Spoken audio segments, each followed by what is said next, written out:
afternoon, everyone. My name is Nico Ramos. We're here somewhere in Cavite, and we're going to ask a maritime student about types of vessel. Let's go.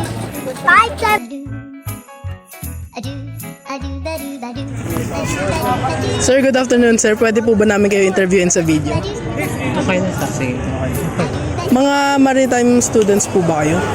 Yes. Well, ano pong course nyo? Bachelor of Science, Marine Transportation. Sakto. Actually, mag-classmate ka. So, sakto po ito sa inyong mga questions na to. Kung sino pong makaka 2 points sa inyo is mananalo ng 150 pesos. Game po ba kayo? About saan mo na yung question? About sa types of vessels. Game ba kayo? Yes, lang pala eh. Game lang. Game. Simulan na natin. So, here is our first question. Ready na ba kayo? Yes. Ready. Okay, so let's start. This is a specialized vessel designed for transporting automobiles. Ako na yun. So, what's your answer po? Paulit ako sila. Sige.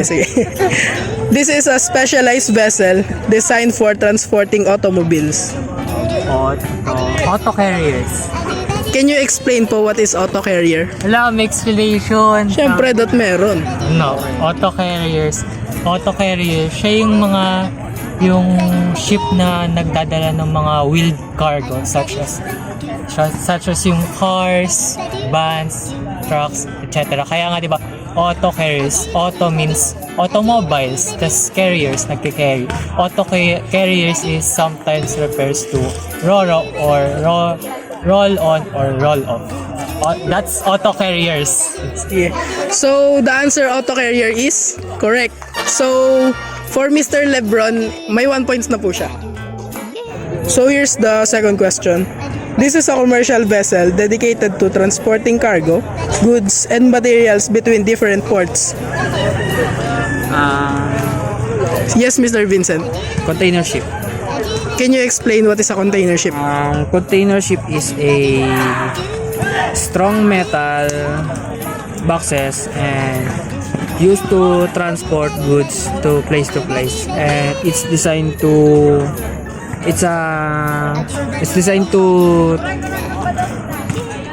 made of steel and efficiently for robust and long shipment. So, the answer container ship is correct. So, 1 point to Mr. Vincent. So, they're both all one. So, the last question will know who's the winner. So, here's the third and last question. Akin yan. Ready na po ba kayo? Game. This is a vessel specifically crafted for the bulk transportation or storage of liquids or gases. Yes, Mr. Vincent. Tanker ship. Can you explain what is a tanker ship? Tanker ship, ito yung nagka-carry ng mga liquid substances like gas, crude oil, and etc. And it contains any chemicals. What's your answer, Mr. Vincent? Basta nagka-carry siya ng mga liquid substances. So, the answer tanker po is correct. So, the winner of this game is Mr. Vincent. 150. Dinuga ako. So, here's the 150, Mr. Vincent. Thank you po. Congratulations po. Masaya na ako pag-uwi. Excuse po, meron po ba kayong pwedeng i-shoutout or ibigyan ng short message? Shoutout sa mga ko dyan. Sa mga classmate ko dyan, lalo na kay Nico, tas kay Jam, tas kay Jo. Ayun lang. Kayo po, Mr. Vincent, meron po ba? Shoutout ko lang yung pamilya kong uwian, yun lang. Sige po. Salamat. So, Sana may uuwian din ako. so thank you for participating this game, Mr. Vincent and Mr. Lebron. Thank you. So, maghahanap tayo ngayon ng another contestant sa ating laro. Ayun, meron doon. Puntahan natin. Sir, ma'am, excuse po. Pwede po ba namin kayo interviewin sa video? So, may question lang po ako. Anong year level niyo na po? First year. And what course po? BSN. Okay, sakto. So, this question, kung sinong manalo sa inyo ay mag-uwi ng 100 pesos. Game ba kayo? Ay, game. Sige. Okay, simulan na natin. So, sir, what's your name po? Jeremy Lan San Pedro. Kayo po, ano pong pangalan niyo? Jamaica Teruel. Kayo, sir, ano pong pangalan niyo? My name is Jericho Kitulen. Okay, so, ready na po ba kayo? Ready na. So here's our first question. This is a supplementary boat essential for assisting in the mooring or berthing operations of a ship. So Mr. Jeremy, ano pong answer niyo? Tugboat po. Can you explain what is a tugboat? Tugboat, yun yung type ng vessel na usually na maliit pero powerful siya. Kadalasan malalaki yung mga propeller niya. Tapos yung trabaho ng tugboat is siya yung nag-a-assist sa mga malalaking ship, sa mga narrow waterways, sa mga harbor, sa mga ganyan. Okay, so the answer tugboat is correct. So 1 point for Mr. Jeremy. So here is the second question. Ready na? Ready na? Ready na? Okay, so here is the question. It is a flat bottom boat with a shallow draft, primarily designed for transporting bulk goods on rivers and canals. Okay, so Mr. Jericho, what is your answer? Barges. Can you explain what is barges? Barges is a boat with flat bottom transporting goods na pwede daan sa river or canals na di kaya ng other vessels. Is that your final answer, Mr. Jericho? Yes. Okay, guys. So the final answer of Mr. Jericho is barge, and it's correct. So both Mr. Jericho and Mr. Jeremy both have 1 point. So Mr. Jeremy and Mr. Jericho both scored 1 point, and Mr. Well scored 0 point. So here is our third question. The primary function of this vessel is transporting people from one port to another. Mr. Well, Passenger ship. can you explain what is a passenger ship? Passenger ships po is merchant ships generally employed for transportation of passengers and voyagers. And they carries passengers international or national. And pwede siyang maging kasing liit ng yacht. Pwede rin maging kasing laki ng cruise. And they emphasize leisure and sightseeing. And some of the examples po is cruise ship and ro-ro cargo ships. Yun lang. Okay, thank you, Mr. Well. The answer, passenger ship, is correct. So all of them scored 1 point. So here's the last question, and the winner will win 100 pesos. Are you ready? Ready. Are you ready?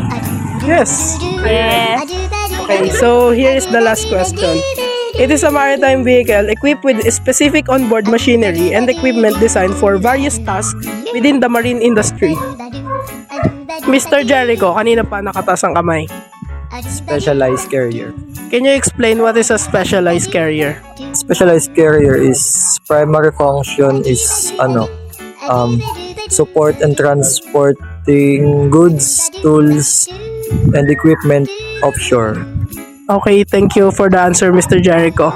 The answer, specialized carriers, are correct. So the winner of this game is Mr. Jericho.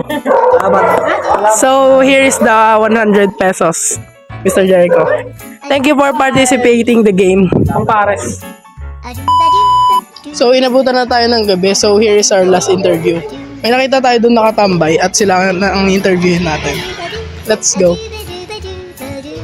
Good evening po. Pwede po na ba namin kayo ma-interview sa video? Yes. Anong year level nyo na po sa college? First year. What course po? BSMP.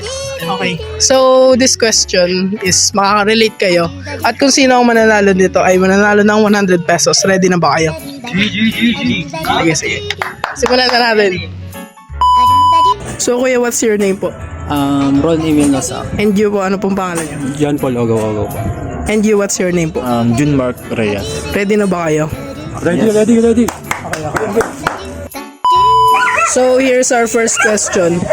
These are specialized ships designed to fulfill operational roles, particularly in activities like oil exploration and construction conducted in the open sea. Mr. Emil, Offshore vessel. Can you explain what is an offshore vessel? So, ang offshore vessel kasi is a type of ship or pwedeng boat. And it's designed or equipped with the various tasks related sa offshore activities. And particularly in other industry like oil and gas. So, ito ay naka-specialize din na mag-operate sa open sea away from the coastal area or the yun nga, nakaano siya sa nag-ooperate nga siya sa open sea away from the coastal area, and para rin tumaas din yung production ng offshore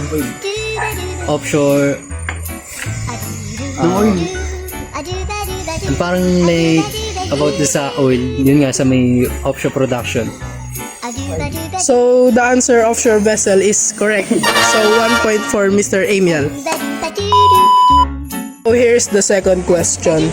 This type of ship is designed for the transportation of goods in large quantities without specific packaging. Mr. John Paul, Bulk carrier. can you explain what is a bulk carrier? Yung mga bulk carrier po, yun yung mga nagdadala ng mga goods na madamihan or in bulk. And they usually carries goods like grains or coals. And besides sa dry cargo, nagdadala din sila ng mga liquefied cargo. Yun. So, the answer bulk carrier is correct. So, both Mr. Amiel and Mr. John Paul both have 1 point.